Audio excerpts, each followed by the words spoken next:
Позитивен одговор доби барањето на жителите на општина Чешиново Облешево да се предвиди изградба на клучка на новиот експресен пат Штип-Кочани, што ќе поминува во близина на нивните населени места. Со тоа ќе им се обезбеди пократко и полесно приклучување на возилата од овој регион на сообраќајницата, без да заобиколуваат неколку километри подалеку на соседните крстосници.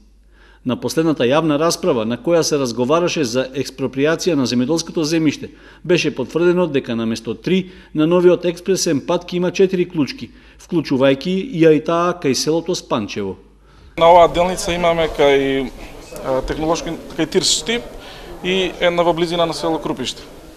После таму има кај село Спанчево, именувана како јазол Спанчево, таму тоа е по инсистирање на местно население, таму се предвиде нова раскрсница. И една постоечкиот јазол Кочани.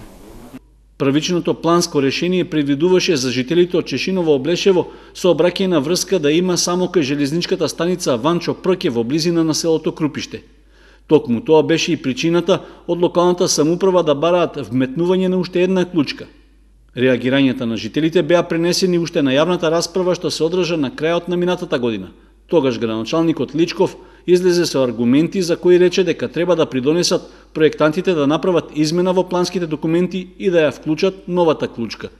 И самите граѓани и бизнес секторот, значи имаме доста фирми кои гравитираат на овој пат, вклучително имаме доста оризови фабрики, мелници, рудници, после геотермални води, вклучително што ги има двете алтернативни клучки, се едната кај Кочани и другата кај Пробиште, општината Чешиново Облешево која не зафаќа со експресен пат, гледаме дека нема пристап до експресниот пат, треба да биколем по 25 км, а имаме до нас не самиот пат минува на 4 км и со ова мислам дека ќе успееме да добиеме една клучка и граѓаните сите да ги задоволиме потребите.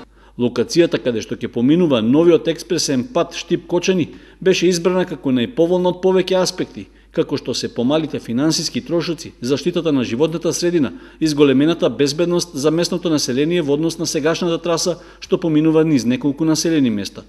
Според планирањата, за оваа сообраќајница би требало да се потрошат околу 70 милиони евра, а ќе се користат средства од Европската банка за обнова и развој.